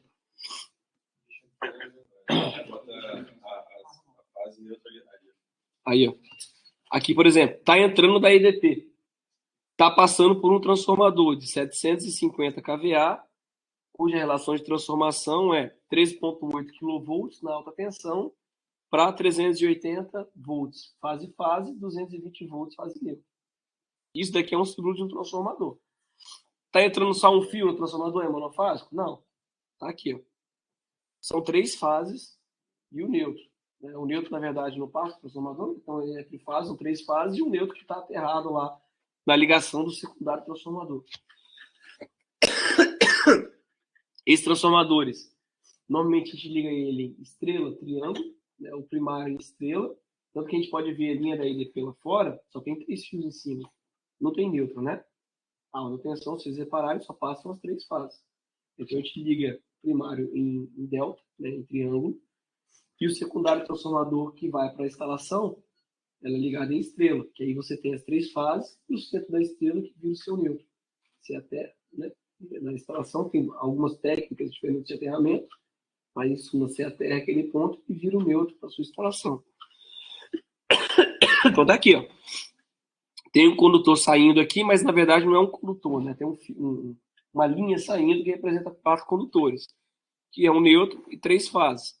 E aqui embaixo está dizendo, inclusive, ó, eu tenho 3 fios de 185 milímetros quadrados, ok? Com um neutro de 95, aqui está faltando a simbologia, deveria ter um T aqui, ó, porque ele fala que tem um terra também de 95 milímetros quadrados, ok? Tudo isso num comprimento de 20 metros. Então, esses fios aqui estão ligando quem? O transformador ao disjuntor geral da minha instalação, que é um disjuntor trifásico. Esse disjuntor liga um barramento, na verdade são 5 barras, são 3 barras de fase, uma barra de neutro, uma barra de proteção, e dessa barra de proteção nós temos os disjuntores que saem para os circuitos. Vocês querem fazer intervalo? Vocês querem continuar e acabar antes?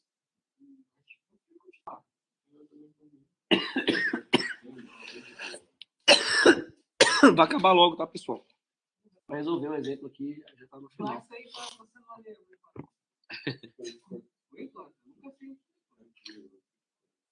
Como é que é o negócio? Por enquanto tá maneiro. Não, mas é fácil mesmo. Vocês vão ver que não tem muito segredo, não. Aqui na instalação, ó, nós temos os 3 disjuntores que alimentam outros setores da indústria. Ó.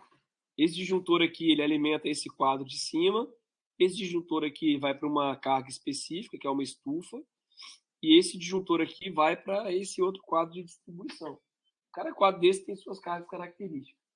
O primeiro aqui, ó, para chegar lá, nós temos aqui o neutro, 3 fases e o condutor de proteção.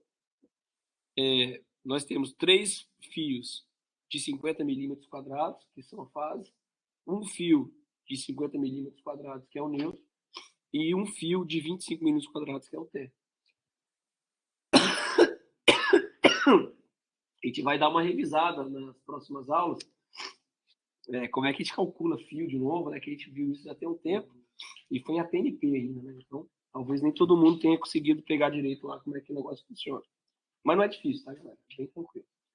E nós vamos ter esses fios aqui chegando num outro quadro, né? Então, tudo que está tracejado aqui mostra que são locais diferentes, né? Por exemplo, esse quadro aqui, ele está 32 metros do primeiro quadro, né? Como se fosse subestação lá em cima, e os fios estão saindo e chegando aqui no bloco B, tá? 32 metros de distância.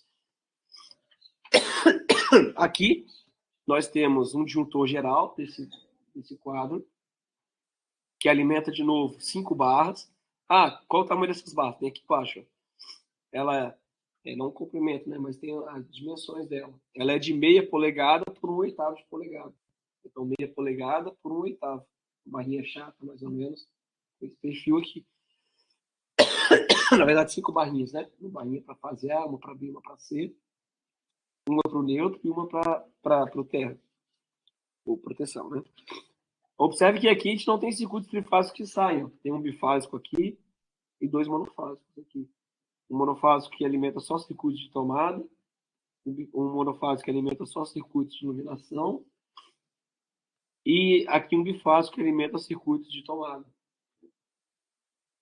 E aqui embaixo, né, nós temos também um outro setor, né, 40 metros de distância, que vão lá os cabos que tem. Os cabos que estão sendo mostrados aqui. 3 de 185, neutro de 95, proteção de 95. E aqui a gente tem motores ligados, ó, motores de 100 cavalos, né, potência bem maior. Né? 100 cavalos, um cavalo vale 736 watts. Multiplica 100 aí vezes 736, são 76 mil watts, né? 76 quilowatts. Uma casa tem, em média, aí, vou colocar 15 quilowatts. Então, se você tem um motor com 76, só aquele motor sozinho equivale ao consumo de 5 casas. Em termos de potência, né, galera? Então, é um motor realmente muito grande. E cada motor desse daqui tem fusível, proteção térmica e disjuntor, e mais um fusível aqui, né, para poder, uma chave fusível, para poder fazer a proteção deles. Enfim, estou só explicando para vocês mais ou menos o que é o diagrama unifilar. Em projetos residenciais, a gente quase usou o diagrama unifilar, né? Quer dizer, não desse tipo, né? A gente usava na planta, que é o diagrama unifilar, né? Que aí eram só lâmpadas e tomadas. Mas para os quadros a gente só fazia, a gente gostava mais de fazer o multifilar ou o trifilar, né? Que é aquele que tem os barramentos e você diz exatamente onde cada disjuntor vai ser ligado. Que aí aquilo ajuda o eletricista, né? Na hora de montar o quadro, saber onde ele liga cada disjuntor. Numa indústria, como você vai ter uma quantidade grande de cargas, de quadros, por exemplo, o unifilar ajuda bastante. Você localizar, né, a distância entre os quadros, os fios que vão entrar, né, que vão fazer conexão, e, por exemplo, o cálculo do curto-circuito. Desculpa, gente. Olhando para esse circuito aqui, quais são os pontos mais importantes aqui para calcular curto-circuito? Como é que é? Na verdade, em todas as barras. Aqui, ó, nessa barra, nessa barra, nessa barra e aqui na saída do transformador. E também lá na estufa, que é uma carga de potência bem alta, né? Como se fosse uma barrinha aqui também, né? E a gente coloca ali. Então, onde estava assinalado com X aqui, esses 5 pontos são os pontos de interesse de cálculo de curto-circuito. E aí, então, primeira parte, né, do método, a gente levanta o diagrama unifilar. Na segunda parte, a gente vai transformar tudo que tem no nosso circuito em impedância. A gente vai calcular a corrente, galera. Não tem dificuldade de calcular a corrente. A gente precisa ter tensão, impedância, e a gente calcula a corrente. Então, aqui a gente vai transformar todas as barras em impedância e todos os cabos em impedância. Então, basicamente, a gente vai ter aqui o Z da concessionária, que é qual que é a impedância desde o gerador até a entrada do meu prédio ali, ou da minha indústria, que é o Z da concessionária. Nós vamos ter qual que é a impedância do transformador, qual que é a impedância do cabo que liga o transformador ao primeiro disjuntor, qual que é a impedância daquele barramento ali que liga os outros disjuntores, dos cabos que vão até os outros barramentos. Então, a gente vai ter que calcular todas essas impedâncias. Observe que aqui eu não coloquei, tem no livro, tá, galera, para vocês? Eu não coloquei aqui impedância do disjuntor, que também tem, né, internamente lá nos contatos dele, a impedância dele. Né? Como ela normalmente é muito mais baixa do que os cabos, eu estou considerando que elas, que eu posso desconsiderá-las, né? Elas não vão influenciar tanto assim no cálculo da corrente.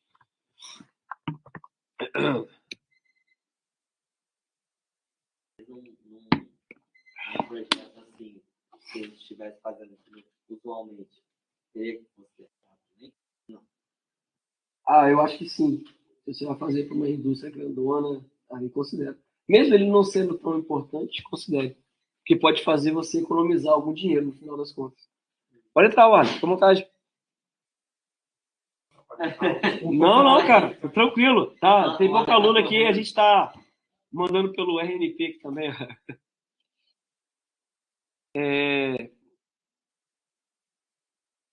Então, calcula as impedâncias, aí você faz um circuito equivalente, que é substituindo fio, barramento pelas impedâncias, a gente chega no desenho bonitinho, igual esse daqui, e aí a gente calcula agora as correntes de curto-circuito simétrica, né?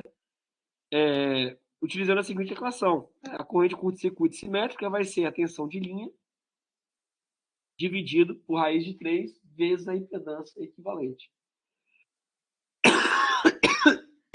Ou, no caso de uma carga que você vai considerar só uma fase, né, vai ser a tensão de fase dividido pela impedância equivalente. Então, raiz de 3 ali é só o suposto trifásico, né? Se estiver olhando só em uma das fases, né? Vai ser Professor, a impedância equivalente. Eu tomei um susto agora. Eu também. Pode falar, desculpa. A impedância equivalente, tipo, eles vão dar ou a gente também calcula ela? Tipo, Não, a gente vai calcular. Por exemplo, num cabo, a gente tem lá o cabo. O cabo é de 95 milímetros. Quando a gente for lá na tabela do fabricante, tem lá, ele vai dar impedância por quilômetro. Aí a gente pega o comprimento do cabo, multiplica, pega lá, tem 100 metros de cabo. Então dá 0,1 quilômetro. Aí a gente multiplica pelaquela impedância por quilômetro e a gente acha a impedância do cabo. É um exemplo. Transformador, mesma coisa. Ele vai ter lá a potência do transformador, a gente vai no manual do fabricante ou pega uma tabela genérica, se a gente não souber o fabricante, e determina também a impedância. Era essa a pergunta? sim. Eu não sei nem quem tá falando, gente. É porque não aparece a tela aqui. É a Ingrid? É Ingrid. Beleza, Ingrid. E impedância equivalente a gente calcula como? É raiz quadrada. Lembra lá do triângulo? É um triângulo, né? Então a impedância equivalente é raiz quadrada do somatório de toda a resistência ao quadrado mais de toda a reatância ao quadrado. Se a gente estiver falando do curto-circuito bifásico, você divide a tensão de fase por 2 vezes a tensão equivalente. Tá? Ou você pega o cálculo da simétrica e multiplica por raiz de 3 sobre 2. E se for só monofásico, você pega a tensão de fase e vai dividir por 2 vezes o Z equivalente mais a impedância equivalente de sequência zero do curto-circuito.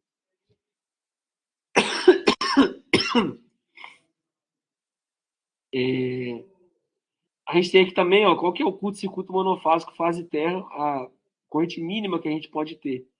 Vai ser, então, a tensão de fase dividida pela tensão equivalente vezes 2, mais a tensão de sequência zero, mais a tensão não, a resistência de sequência zero, desculpa, impedância de sequência zero, mais a resistência de contato, mais a resistência de malha de terra, mais a resistência de aterramento. Ou seja, quanto mais resistência eu considero ali, por exemplo, a de contato, a do disjuntor, né? Quanto mais coisa eu adiciono, menor é a corrente. Ou seja, na real, quando a gente elimina esses caras, a corrente que a gente calcula vai ser maior do que vai acontecer. Né? Então, se no projeto a gente considera uma corrente pior, maior, quer dizer que o nosso projeto vai dar certo na prática.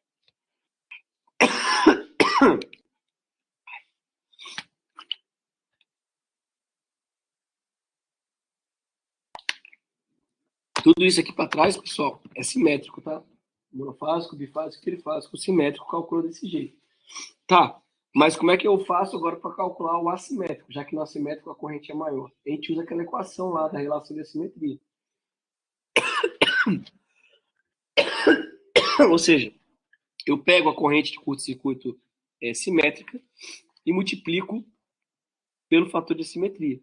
E o fator de simetria a gente faz aquele cálculo lá, 1,33 exponencial de x sobre r. Ou seja, eu pego o x, o r da minha instalação, calculo o fator de simetria. Depois calculo a corrente de curto-circuito trifásico, multiplico pelo fator de simetria, tenho minha corrente de curto-circuito assimétrico. Se eu quiser saber a corrente de impulso, aquela corrente que dá no pico lá, basta multiplicar a corrente de curto-circuito assimétrico por raiz de 2. Aí eu vou achar o pico de corrente no começo da minha corrente de curto-circuito.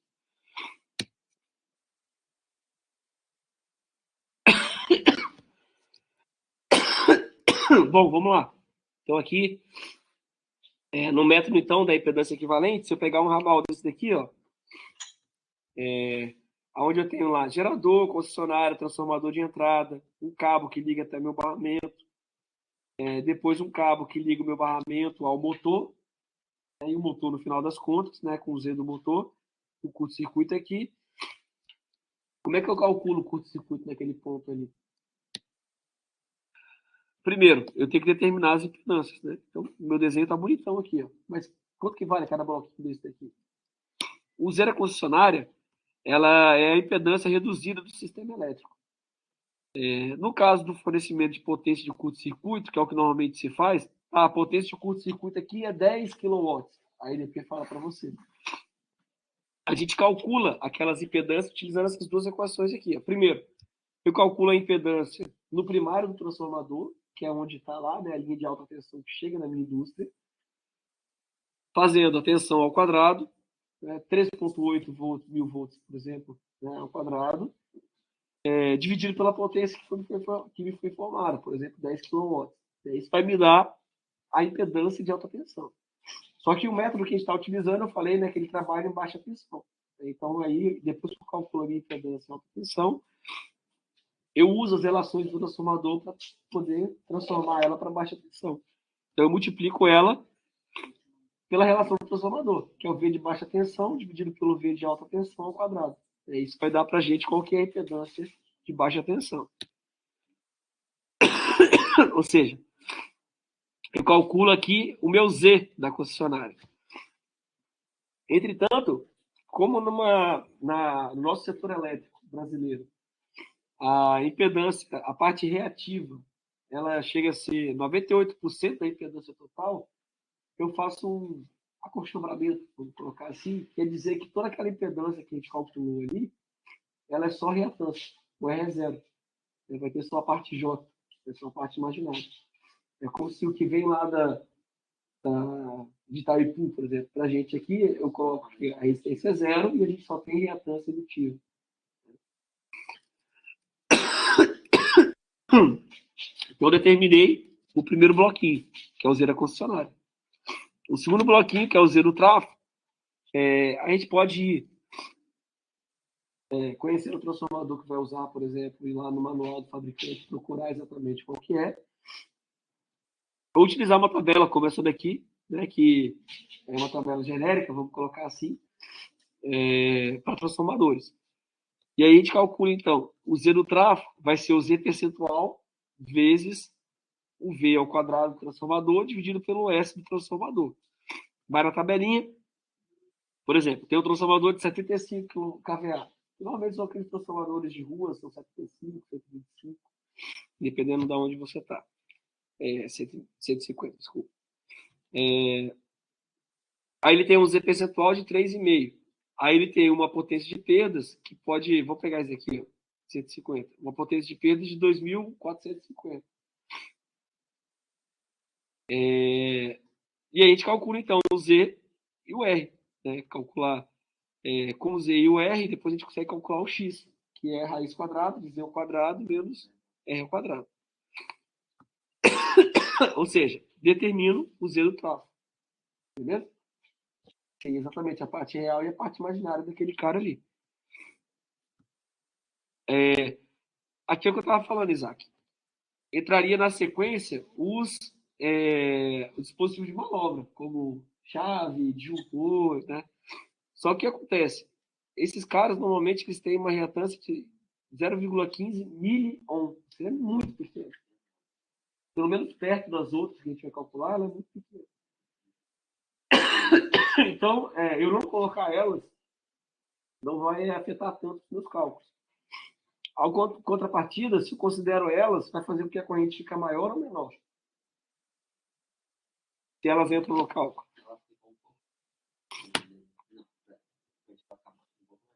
Fica menor. Eu aumento a impedância. Né? I é igual a V sobre R. Se eu aumento meu R, meu I diminui. Então, não considerar elas é um erro aceitável, porque vai fazer com que a minha corrente calculada seja maior do que a corrente real que eu vou ter lá na prática. Então, se ela é maior e outro projeto é maior, então o projeto está seguro. E eu vou para o Z da barra. Né? Eu pulei o Z do cabo, vou chegar nele já. Isso.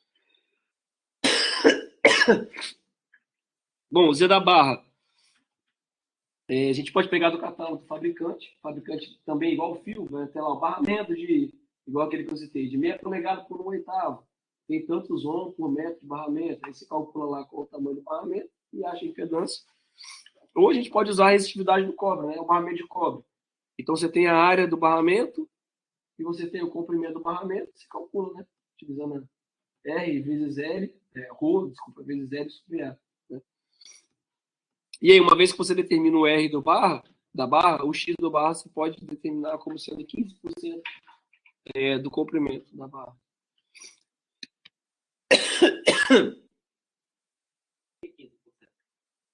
Cara, valor de laboratório.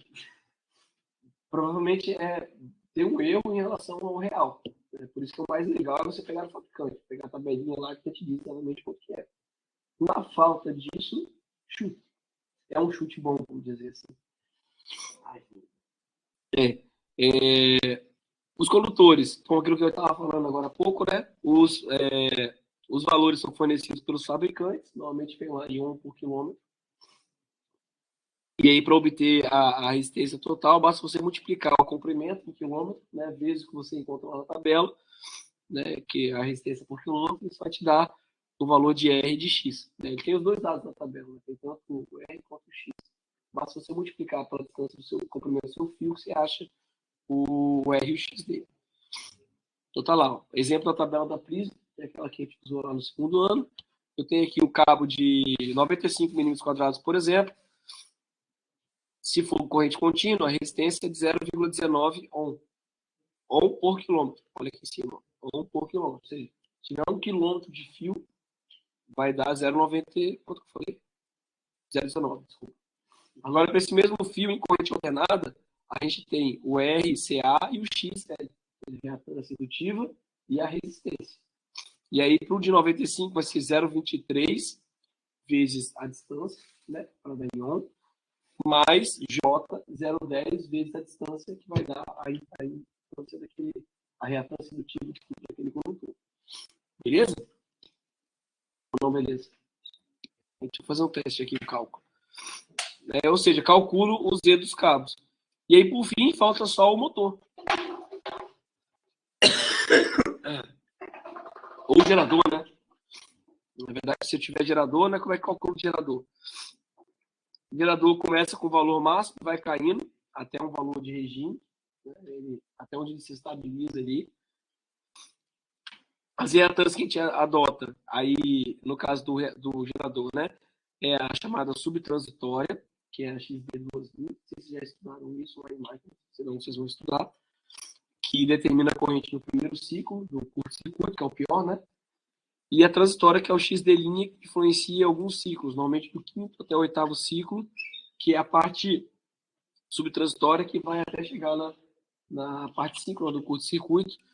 E o valor síncrono que a gente considera, e a reatância síncrona é o valor adotado para condições de regime, que é quando já está na fase simétrica do curto-circuito. Então, a reatância vai ser do gerador, desculpa, vai ser basicamente dado pela reatância indutiva. A gente calcula ela, então, como sendo x de 2 linhas sobre 100, que ela é valor percentual, que multiplica a tensão ao quadrado do gerador sobre a potência nominal do gerador. Isso no caso você tem um gerador ligado lá na sua indústria, por exemplo. Né? Naquele exemplo que eu estava fazendo aqui, né? Naquela figurinha aqui, não tem gerador, tem só motor. Porque a gente não faria esse cálculo. E por fim, a contribuição dos motores, né? Porque o motor ele pode virar gerador, né? Ele vai gerar por um tempo, né? Até acabar a energia que tem lá na inércia do eixo dele, né? Armazenada. E aí a gente pode desprezar, né? Quando tampou aqui o valor. Como é que eu tiro esse negócio aqui, gente? 1%. A gente pode desprezar quando a soma das correntes nominais for menor que 1% do curto-circuito trifásico. Ou seja, tem lá um motor de 10 amperes. Aí eu tenho 10 motores desses que dão 100 amperes e a corrente de curto-circuito foi de um valor, né, onde esses 100 amperes não equivale a 1%. Então, você pode considerar. Se por acaso a soma for maior que 1%, aí não. Você tem que calcular a contribuição deles no curto-circuito, porque aí pode ser que pode ser não, provavelmente eles vão influenciar na capacidade dos condutores. E aí, para adotar, né, para o cálculo, a gente adota que a corrente de curto-circuito total, corrente simétrica total de curto-circuito, vai ser então a soma da corrente de curto-circuito mais a contribuição dos motores. E essa é a nossa corrente simétrica total. Depois multiplica a simétrica pelo fator de simetria, acho a corrente assimétrica que eu vou ter no curto-circuito, ok? E para calcular essa corrente do motor, então, a contribuição dele, a gente vai fazer a continha, que é pegar a tensão nominal do motor e dividir por raiz de 3 vezes a reatância do motor, sendo que a reatância do motor a gente calcula por 1 sobre a relação de corrente no motor, de P sobre N, vezes a tensão nominal ao quadrado sobre a potência nominal do motor. Então, acho a reatância do motor, acho a corrente de curto-circuito simétrico do motor, somo com a corrente de curto-circuito simétrico do circuito, acho assim a corrente simétrica total do curto-circuito, multiplico pelo fator de simetria que vai me dar a corrente assimétrica total. Esse é o passo a passo que a gente vai fazer. Pessoal, eu acho que isso daqui... Deixa eu só ver quantas pessoas tem aqui.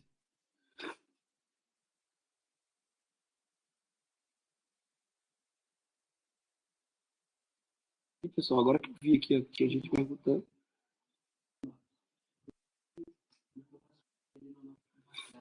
Vou botar aqui, ó. O Guzmán?